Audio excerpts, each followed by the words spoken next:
while you morons are out there fucking just jumping off of a cliff because a beautiful, blonde-haired, blue-eyed, all-natural girl does an amazing American Eagle blue jean ad, which, by the way, American Eagle has been around since 1977. They have put every single kind of person in their ads, every ethnic background, every color, every size, every shape. They have not missed a beat. Everyone has been represented properly. We'll take that data and let's turn that into dollars. Which ads make the company money? Well, I'm gonna tell you right now, baby. It's the blonde-haired blue eyes. That's what fucking makes money. It's pretty fucking hilarious. You guys are calling them Nazis, a Jewish-owned company. You know, you guys are just brain dead. But here's my question. Beyonce does her Levi ad, right? What the fuck? If Beyonce is such a badass, then why don't she put her nappy-headed ass up there all natural? I beg your pardon? I beg your pardon? She's sporting a long blonde wig. Why are they putting her in an ad with all of these white woman traits? Why are they filtering her skin so that it's lighter? What's the target market there? Is it the nappy-headed hood rats? Was that the target market? If they really thought that El Natural Beyonce in an ad for blue jeans would translate to dollars, then they would have stuck her ass up there in her natural fucking hair. No wig, no filter, no nothing. Does anybody even know how she fucking really looks? Anybody have a fucking clue what Beyonce looks like without a fucking wig? Do you understand how fucking stupid, moronic, lunatic you sound? For the rest of you motherfuckers, your culture appropriation bullshit, and every single one of you motherfuckers are putting on blonde wigs. You make no fucking sense. You can't have it both ways. Just fucking show up with your nappy heads, you understand? This whole play on words, my jeans are blue, let's get right down to it. R-G-E-N-E-S. Our fucking jeans are good. We have class. We don't fucking bully people. We don't blow shit up.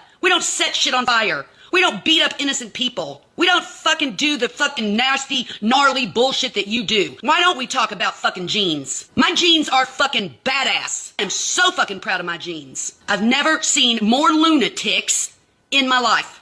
Doesn't even matter, because you don't move the fucking needle. You don't move the needle in sales. You don't move the needle at all. Data's data. Ads track money. Money is what the bottom line is. There's a reason they fucking put Beyonce in a blonde motherfucking wig. Sells more than anything. Praising. Fake from head to toe. In a fucking blonde wig. From every fucking blonde-haired, blue-eyed, green-eyed girl in this fucking country. For any girl that's proud of being white. Y'all can fuck all the way off. We're done. You fucking liberals are crazy. All you do is scream and yell and whine and cry and freak out and beat your heads on fucking walls. You're straitjacket material. You're fucking gone. You're literally fucking gone. You are drowning in your own fucking hypocrisy. I've never been more sick of anything than I am of fucking liberal women. I'd like to see her nappy ass head. I just wanted to make a response video as her. I mean, how can you respond to something so sad? You know, I would put money on it that her and I are probably really close in age. Maybe even just like 10 years apart. Okay. So I can't argue with her. You know, it's so sad. And to try to tear down Beyonce, you can't. That's a billionaire. That's a billionaire with nappy hair. That's a billionaire with a nappy hair, setting trends, and she's beautiful and she is desirable. And guess who Levi's called? Not you. And in fact, why would you at your age even get on social media to make a video like this in this economy? Girl, don't you know that money is iffy right now? You don't know where you may end up in a year from now, in 2 years from now, heck, in 6 months from now. That mouth, see, folks who buy into racism that you are trying to spew, yeah, they'll help you out. A lot of those same people, they're about one toe out from being in encampment themselves. 1 hour later. And one more thing is this ma'am, former professional hairstylist and also a former educator. and I have a master's degree and like a year into a PhD. So I know hair when I see it. And even with the best toning job, sweetheart, I know your hair is white. Don't step in spaces about hair, because it is one thing about black women. Yes, black women, we love to wear aesthetics. Aesthetics are feminine. It's beautiful. It's what the Egyptians did. Egyptians wore wigs and weaves, and they altered their hair appearance because that's something that people who have a creative mindset, they do that. But I encourage you to get out more, because besides that, and that is, white women are out here getting wigs just as much, if not more, but it's just not publicized as much. White women have always worn hair alternatives. Dolly Parton wears hair alternatives. That's what Beyonce is trying to replicate. It is a fashion that she's trying to replicate. It's not that she wants to be a white woman. This is Kim Zolciak. Kim Zolciak is clearly a white woman. She was one of the popular cast of Real Housewives of Atlanta on Bravo Network, and she was very much known for wearing wigs. It was just her thing. She still wears hair attachments. It's something that she says she feels more beautiful with. It makes her feel more comfortable, and it just enhances her already glamorous look. Her and Kim are having a party. I'm not interested in going to the party. Right. Are you gonna go to the party? No. That Kim, that's a dirty, low-down monkey with a wig on. Did you call her? I can't stand it. You think that calling us nappy-headed, kinky-headed is somehow an insult? Do you not realize that we wear bonnets in public? The cat is out the bag. Is she wearing a silk bonnet too?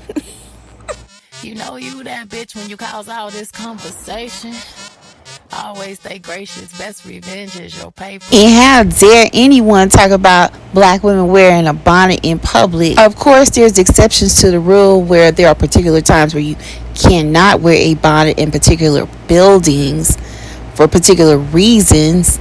However, the Tignon law, it was white racism that created a law that forced black women to cover their hair. Why? Because it was attracting their men. And so the women decided they needed to make a law to police black women's hair. And it's the same codes that have not left us since. And we're about to do an even deeper dive into why I think white women like her to try to talk down the beauty of black women and what God has given us naturally, and try to criticize our kinky, curly, nappy, kinky, beautiful, coily, curly, textured hair. Yeah. And again, we have different textures: curly, kinky, coily, straight, wavy. We come in all shapes and sizes, all shades of color, all textures of hair. You name it, God created. Why? Because we are the Eve gene. I mean, of course, American Eagle should have thought about who they was giving that campaign contract money to. They should have been giving it to her, because she got the real genes. That mitochondrial Eve gene. That's right. The Tignon laws were passed in 1786 by Governor Esteban Rodriguez. This became just one of the many slave codes that were created in the state of Louisiana, along with Virginia, District of Columbia, Georgia, all throughout the slave states. They were laws that prohibited black people from movement. It policed black people that were enslaved, and also free people of color. Even if you were free and you had freedom papers, it still policed you. And it's the same type of behavior that many racist organizations, people that serve in our government, those that want to adhere to a certain type of political agenda that puts on those same limitations of black people. Yes, black people. foundational black Americans, American descendants of slaves. Why? Because the bigger picture is this. If we limit them, if we police them, even the women, their hair, their body, if we tell them, especially white women, even after 1865 when slavery was legally outlawed, there was still now the Jim Crow. You had to deal with that. There was Jim Crow South. There were so many different periods and eras that policed black people. And then the most dangerous part came when television came about. Marketing, especially in the 50s and the 60s, with the boom of television in family homes, in the American household. That's where white women like herself, like her mother, her grandmother, her great-grandmother probably, they were also entering into the corporate arena. Ever heard of the Mad Men? That was the era of a lot of mass marketing in America. Your Marlboro Man, Clairol, Hilton Hotels, a lot of American brand names. It happens in mass marketing on television. And so during that time, you also had a lot of white women that were breaking the glass ceiling, and they were becoming just as heavy-weighted in marketing as the white men. And it gave them an opportunity to introduce to America what a standard of beauty was, what the standard of treatment of a white woman should be. And it did not create the space for black American women.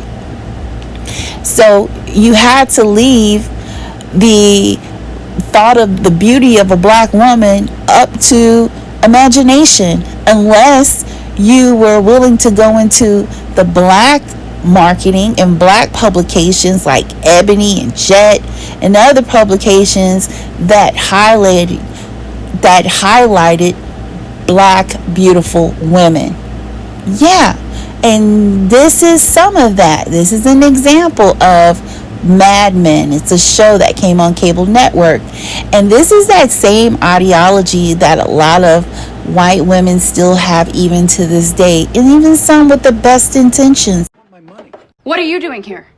I'm sorry. It's my fault. Get out. I'm sorry. I didn't see the harm. He wanted to say goodbye. Did you leave them alone? They're friends, that's all. When did you decide that you're her mother? It was a mistake. There's no need for that kind of talk. You know what, Carla?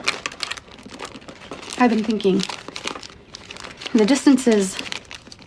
I need someone new nearby. Someone closer to the new house.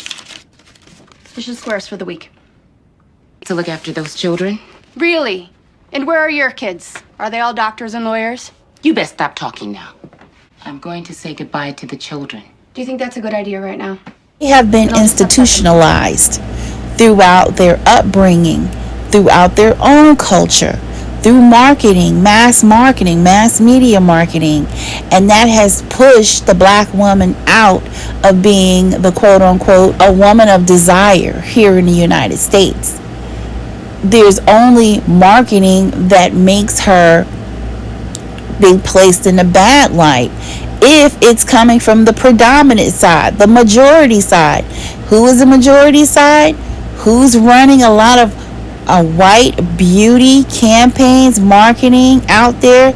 Yes, white women. And she helps to push that agenda.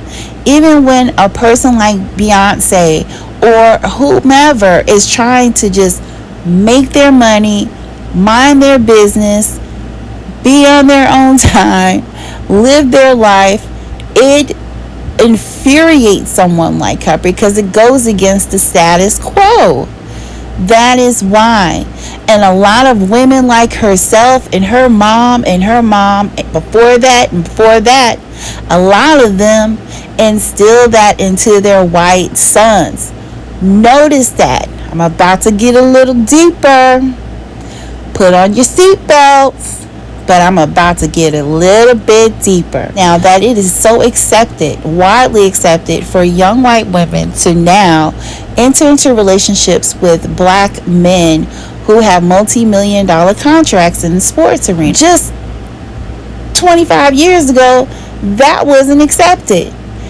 And it's not necessarily because it's love, it's because there is a financial agenda there. Now, that's accepted, but notice this. Many white households that have black son-in-laws that were in the professional arena of sports, that were able to garner multi-million-dollar contracts and bring a lot of wealth to their daughters. Ask me this question: where are the black girls at? They might also have sons. But see, there's no financial benefit to them to introduce the black woman to their sons, no matter how beautiful she may be, no matter how educated she may be. The reason why I'm mentioning this and connecting this to the original issue of that white woman who was a MAGA supporter who was disrespecting Beyonce is because this is very economical. That projection that she was doing, again, that is because there is a financial issue that a lot of white women are starting to face. They may not be able to internalize it, but with her making that rant on social media, there is definitely an underlying disdain for black women and anything that represents the black woman's features, her natural features. Why? Because see, that commercial represents competitiveness. It's competition. She sees it as people who are trying to somehow criticize and compete against Sydney Sweeney by using a more beautiful black woman who is more wealthier and has a better following, and she's everything that is anti-MAGA. Larger conversation about the future. See, when you look at that number where we are economically, you see black folk, we at the bottom of all our passport bros and high value men. White women are still at the second highest paid households in the United States, under the Asian community. Right under them is Latino, and under Latino is black. So with all of the wealth, with all of the black American millionaires, with all of the black passport bros, all of the black, all that contract money, all the lawsuit money, just thrown out the window, and we just collectively have $5.39 trillion. NFL, athletic, all these sports, all these black men, all of this black wealth that has accumulated. We're still at the bottom. However, her position being second under the Asian community has shifted her now further towards the black community. And that means that she's not only competing with now Asian women who are on top of her, but she's also competing with Latino women, and she's now also competing with black women, which was never supposed to be a part of the scenario for her. Because again, she has been institutionalized that black women are here to serve her, not to be a competitor for money, for position, and for influence. Do you see what I'm saying? Watch the behaviors. Watch the behaviors as we progress and as this economy gets even tighter and tighter. You're going to start seeing a disdain, open disdain for more black women because, again, you're supposed to be that support there for them. You're not the leading role. You're only there for them to cry to. And not all, but people like that lady who's in that video putting down Beyonce, that type. That type. Not all white women now. Let's get that correct. But that type. And they're going to make it known. They're going to make it very known. They're going to be comfortable enough to bear their frustrations to social media, even in the face of possibly being canceled or losing their livelihood. The frustration is unbearable for individuals like herself. And she is not going to accept that she is now on the same level, or actually economically, education-wise, position-wise, that you're now having to compete. And that's okay. But the next thing is people like him. That is RG3. So RG3, who's a former NFL player who is now a podcaster, he is a prime example of that playing out. Those white female power dynamics where black men who are in a certain position of either wealth or influence, they are used as a chess piece to play against the black woman. He unknowingly does it. He thinks it's because he's so great. He thinks it's because white women are so much better. He thinks that black women are so ghetto. He doesn't realize that he is being used as a pawn. I'm not discounting relationships that are genuine. I know that there are white women that have relationships with black men, black athletes, black men who have everyday standard careers. Okay, I'm not taking away from that. But I do want to point out that this is just an alarm that's going to continue to get louder and louder as the economy starts to become more challenging and the dynamics of population of white women starts to dwindle down, to decrease, and they're no longer the majority. They start coming into the minority. That's when you're going to start seeing more and more of these videos. Now, I want to say this, and that is RG3 is a prime example because she helps to fuel, or I don't know what it is, but it's not healthy. And I wish that, and hopefully with all the influence of like Shaquille O'Neal and other black men and black females that have pointed this out to RG3, that he will continue to minimize his negative feedback that he gives on Angel Reese versus Caitlin Clark, who are two WNBA players. See, that's also another way for the white woman to make sure that the black woman remembers her place economically. She is not there to challenge her. She's there to support her. Black women are supposed to be in the supportive role to white women. That's what they've been culturally socialized to believe. So let me know what you think. Because this is really affecting that number right there. See, this is what it all boils down to. And you thought that it was just only going to be about this white woman's disdain and her anti-blackness towards Beyonce's hair texture. But it's so much more deeper. And that's why I said I can't even be mad at her. I feel sorry for her because she's expiring. her ideology is expiring, and no matter what she's trying to do, this is like a SOS for her. She's so frustrated that she had to outwardly share it with the world.